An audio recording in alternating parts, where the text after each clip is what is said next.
In this quick think piece video about assessment, I want to dive into the key differences and how we would then use formative or summative assessments. Now, formative assessments ultimately are anything you can do in the class to work out, have my students learned what I've taught them? You don't have to do it the same as another teacher. It can be very different. It's all about, have my students learnt it? But the key thing here is what Dylan Wiliam talks about, because he said that he wished he'd renamed formative assessment responsive teaching. It's what you do next with that information. There isn't any student in the world that has improved just because you've put their score in a grade book. It's what you do next with that information. So it might be some questions, it might be a little quiz. Have my students understood and learned what I've just taught them?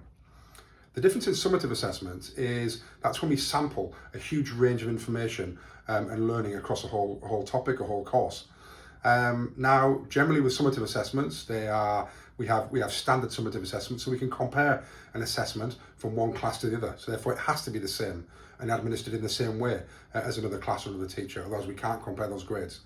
So that imposes quite a few assessment design implications.